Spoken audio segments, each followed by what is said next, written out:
There's a part of you that you never talk about, not with your friends, not with your partner, maybe not even with yourself. You act like it doesn't exist. You laugh it off. You judge it. You scroll past it. But late at night, when everything is quiet and no one's around, it starts to whisper. Desire, unfiltered, raw, and confusing. It's not the kind you see in movies or bring up in everyday conversations. It's not about love. It's not just about sex. It's about power, control, submission, shame, fantasy, fear. Carl Jung didn't shy away from this side of human nature. He called it the sexual shadow. He didn't say it was bad. He didn't say it should be erased. He said something much harder to accept. It needs to be understood and accepted, because if you don't face your sexual shadow, it will find its own ways to show up through obsession, addiction, broken relationships, feeling emotionally numb, sudden waves of shame, and patterns that repeat no matter how hard you try to change. The sexual shadow isn't just about hidden lust. It's every part of your sexuality that you were taught to see as wrong, dirty, dangerous, or unworthy of love. It's the desires you denied, the experiences you buried, the fantasies you judged, and the vulnerability you never let yourself feel. It stays hidden in your mind, but like any shadow, it doesn't disappear just because you ignore it. It waits, it grows, and one day, it shows up in ways that confuse and scare you. Maybe you get angry at people who make you feel desire. Maybe you keep chasing empty encounters because real intimacy feels too risky. Maybe you crave being controlled or want to take control, and you hate yourself for it. Maybe you mistake love for performance. Maybe you feel numb during sex, or worse, you don't feel anything at all. You start to think something's wrong with you. You call it dysfunction. But Jung would say it's not dysfunction, it's disconnection. You're not broken, you're divided. And the part of you that you've labeled as sick or sinful has turned into your shadow. It's not just hiding, it's trying to come back. The sexual shadow is where your deepest wounds meet your deepest instincts. It's where pushing things down turns into distortion, where shame grows into obsession, where the parts of you that never felt loved become dangerous. Jung warned that whatever you don't bring into the light will come back as fate, and nothing returns stronger than repressed sexual energy, because it's more than just energy. It's part of who you are. It's longing. It's the rawest, most honest part of your humanity trying to break through.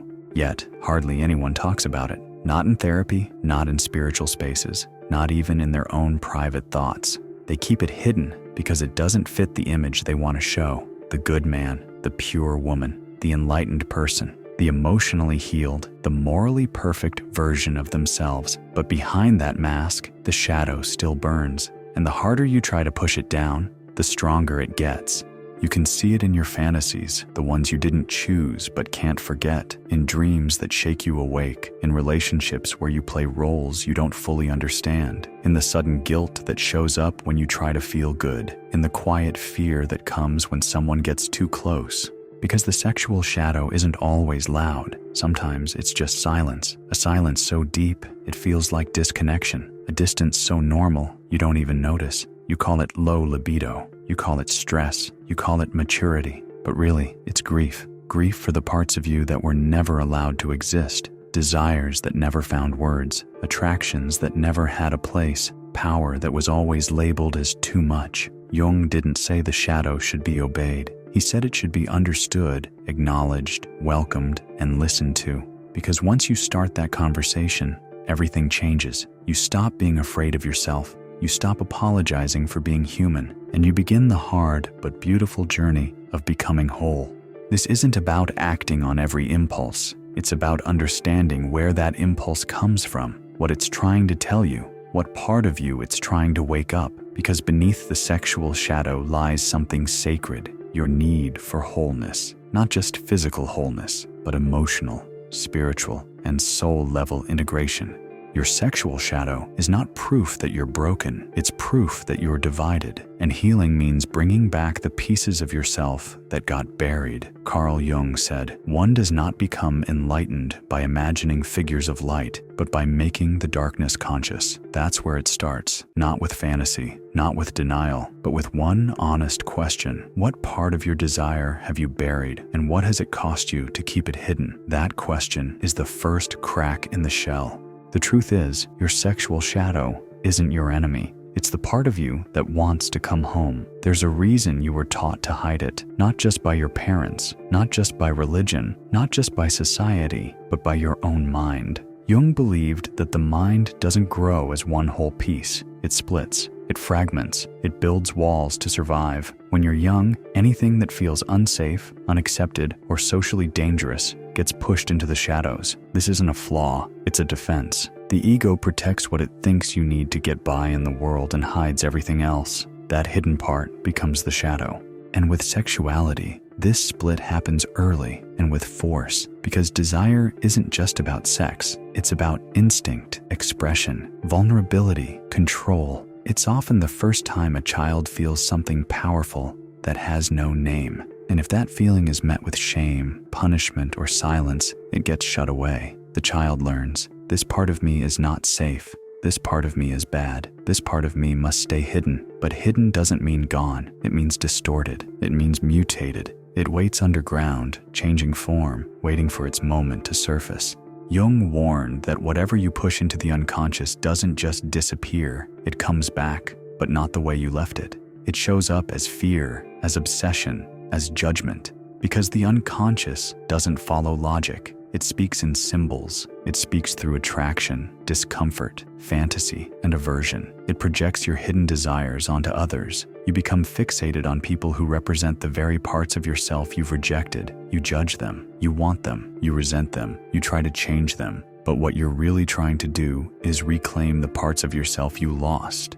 This is the trap of projection. The mind tries to make itself whole by finding those missing pieces in others. You think it's about them, but it's really about you. The woman you can't stop thinking about, the man you feel drawn to and yet resent, the people you secretly envy or quietly criticize, they're mirrors. Jung said, everything that irritates us about others can lead us to an understanding of ourselves. This includes, and especially includes, sexual reactions. If someone makes you uncomfortable, ask yourself, what are they showing me that I've hidden? Is it freedom? Is it power? Is it vulnerability? Is it raw need? Is it pleasure without shame? Whatever it is, it's yours too. It's just living in your shadow. And as long as it stays hidden, you will never be free. Because repression doesn't create virtue, it creates fragmentation. You become half alive. You smile, you say the right things, you perform emotional intelligence, but underneath, something is suffocating. The more perfect you seem on the outside, the more chaos builds inside. Because your body remembers what your mind tries to forget. It aches quietly. It sends signals. It triggers you when you least expect it. Desire doesn't vanish just because you've trained yourself to ignore it. It goes underground. It becomes part of the shadow, and the deeper it hides, the stronger it grows. That's why so many people live double lives. One is polished, controlled, and rational. The other is chaotic, compulsive, and full of contradictions they can't explain. This isn't hypocrisy. It's disconnection. And the more cut off you are from your shadow, the more power it has over you. Jung said, the shadow is a tight passage, a narrow door whose painful constriction no one is spared who goes down to the deep well. But on the other side of that door is wholeness. Because your shadow, especially your sexual shadow, isn't just where your wounds live. It's where your energy lives, your passion, your creativity, your ability to connect, to feel joy without shame. This is the hidden truth. Most people aren't tired because they're physically exhausted. They're tired because they're always holding themselves back. The energy it takes to act right, feel right, and want the right things drains the soul. Jung saw this in his patients. He believed that what we call neurosis is often just the result of avoiding real, necessary suffering. People suffer anyway, but instead of moving through it, they get stuck in cycles of shame.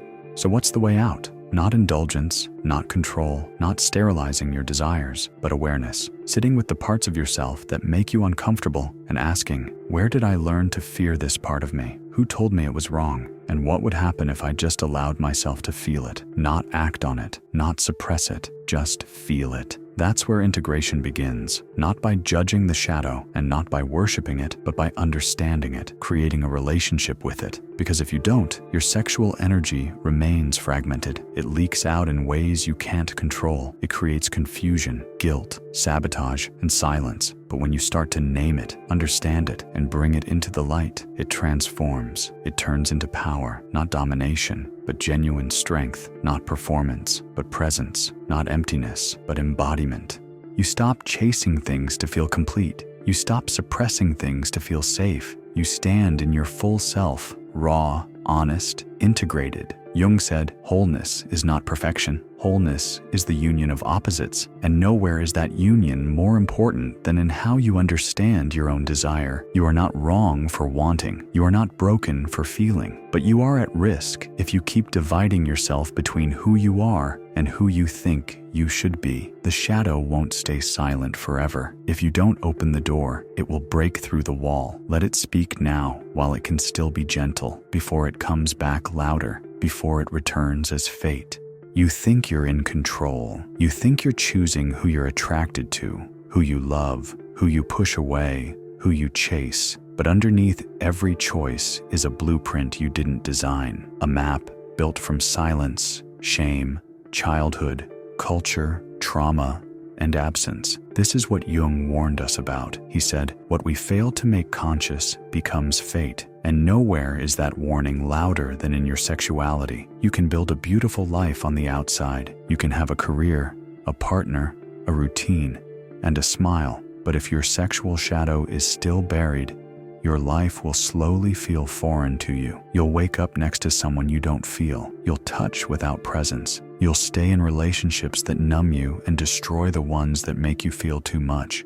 You'll mistake emotional safety for boredom. You'll avoid depth because it reminds you of pain. You'll crave what hurts you and push away what heals you, and you won't know why. But Jung would. He understood what happens when a person refuses to face their own shadow. They don't just become distant, they become divided. And a divided self creates divided relationships. You might be physically present, but emotionally absent, sexually active, but mentally shut down. You'll smile during intimacy while something inside you fades away. Slowly, your partner will feel it. They won't know what's missing, but they'll sense it. They'll think it's about them. They'll blame themselves. They'll question their worth. But really, they're just standing in the presence of someone who hasn't faced their own truth.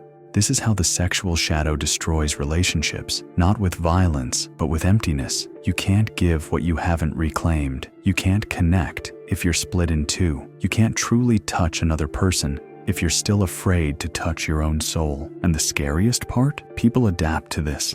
They make numbness feel normal. They call it stability. They call it maturity. They convince themselves that the fire that once burned inside them was just youth, something they outgrew. But deep down, they know they buried something real, and no amount of pretending can replace it. This is the hidden cost of an unclaimed sexual shadow. You don't just lose passion, you lose presence. And when presence dies, love becomes routine. It's just maintenance. But it doesn't end there. The damage seeps into everything. How you move through the world, your creativity, your spiritual life, your sense of purpose. Jung said that repressing sexuality leads to a splitting of the psyche, not just in the bedroom, but in the soul. Because sexual energy isn't just physical, it's symbolic, it's archetypal, it's the raw, creative force inside you, trying to find its way out. And when that force is blocked, everything slows down. You procrastinate, you overthink, you numb out, you fantasize instead of act. You withhold instead of express, and all of it feels logical, justified, reasonable, but it's not reason, it's resistance. Resistance to life itself, and the cost of that resistance is invisible at first, until it becomes everything, until you don't recognize your own eyes, until your voice sounds like it belongs to someone else, until you stop expecting anything extraordinary to happen to you. You call it burnout. You call it fatigue. But Jung would call it disintegration. You are coming apart because you refuse to feel. And society only makes this worse. We live in a world that's hypersexualized but emotionally numb. We use sexuality to sell products, to drive clicks, to grab attention, but we never sit with its truth. We never ask why we chase it endlessly, but rarely feel satisfied. Why we can talk about sex loudly and still feel shame silently. Why we desire deeply but touch each other like we're made of glass. Because society doesn't want your wholeness, it wants your confusion. The more disconnected you are from your inner world, the easier you are to manipulate, to sell to distract. The shadow becomes profitable, and you stay stuck, half awake, half alive. But Jung didn't leave us with despair. He offered confrontation. He said that facing your shadow is the beginning of real transformation, that reclaiming your sexual shadow isn't just about healing old wounds, it's about reclaiming your power, because when you truly know what moves you, you can no longer be controlled. You stop craving empty validation. You stop settling for lifeless intimacy. You stop shrinking your desires to make others comfortable. You stop using sexuality as performance and start living it as presence. But you have to be willing to go through the fire, to grieve the years you betrayed yourself, to feel the desires you never spoke out loud, to admit that you've been living a life that's only half yours. And that isn't weakness. That isn't going backward. That is the first step toward becoming whole. Because what the world calls darkness, Jung called potential. And the moment you turn toward your shadow, your real life begins. Not the one built on denial, not the one curated for others, but the life that was waiting underneath it all. The sexual shadow doesn't need fixing, it needs facing. Because the only thing more dangerous than your desire is your refusal to meet it. You've spent years keeping this part of you hidden. Maybe you didn't mean to. Maybe you thought it would keep you safe. Maybe you were taught that it was the right thing to do, to be clean, to be good, to be acceptable. But the part of you that you buried, denied, silenced, it didn't disappear. It's still there. It's waiting, not to hurt you, not to control you, but to be seen. Because your sexual shadow isn't evil. It's unintegrated life. It's unclaimed power. It's unmet truth. And it's not going anywhere. You can keep running from it, or you can turn around and face what's been following you all this time. The choice is simple: wholeness or performance, presence or numbness, a life lived on the surface or a life lived from the soul. Comment below. I'm ready to reclaim what I buried. Subscribe to Philosophy for more Jungian insights like this, and share this with someone who's still afraid of what's already inside them. Stop running. It's time to come home.